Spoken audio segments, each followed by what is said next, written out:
po ay taga Tondo, Maynila. Yung bahay po namin dati, binabaha. Then mahirap din kasing pumasok pag baha. Tinanong ko po si mama na, "Ma, ano yung gumagawa ng bahay?" Sabi niya, "Engineer." Sabi ko, "Di ma, gusto ko engineer."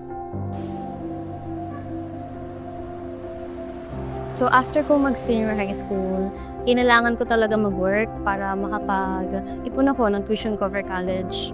And at that time, since fresh graduate ako, wala pa ako ganung kaalam and experience pagdating sa mga job interviews. And at the same time, hindi din ganun kapraktisado yung communication skills ko.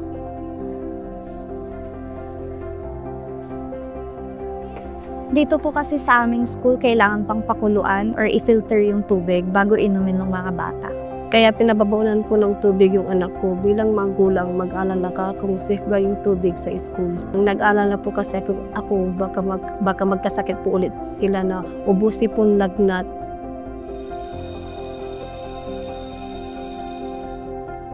It's important for the kids to drink water to help them become more healthy, learn better, and think clearly.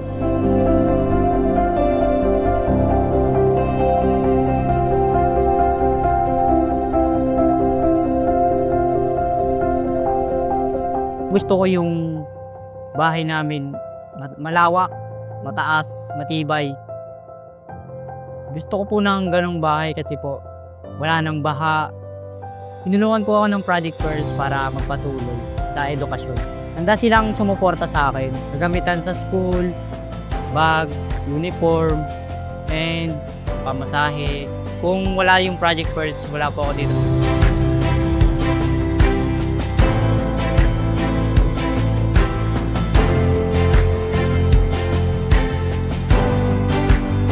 Bumisita yung LP4Y sa school kung saan ako nag-senior high school. And at that time, marami akong natutuhan sa mga 6 months na training and workshops nila. Tumaas yung confidence kong mag-English na talagang nakatulong sa akin sa pag-apply dito sa Concentrix. And now, na natanggap ako, almost 9 months na rin ako dito. Super grateful po ako.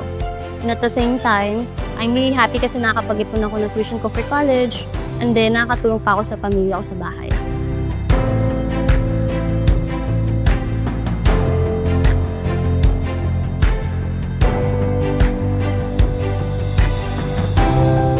Araw na balitaan namin na may darating na magtatayo daw po ng aqua tower dito sa aming school. Tapos may filtration system pa. Kaya naman po talagang tuwang-tuwa kami. Ganon din po yung mga bata nung nabalitaan namin.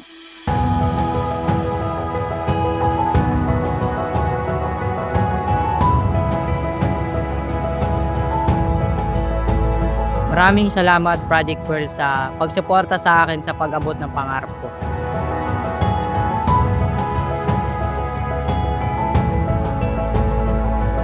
Thank you so much LT4Y volunteers and to my coaches.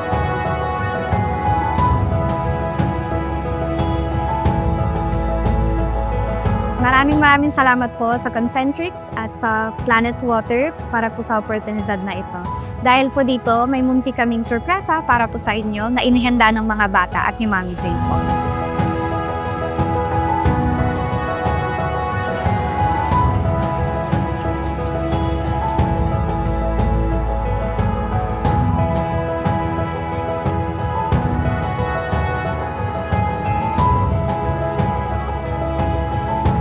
Salamat Concentrix, mas panatag na yung loob ko na magkakaroon na safe na tubig ang mga bata.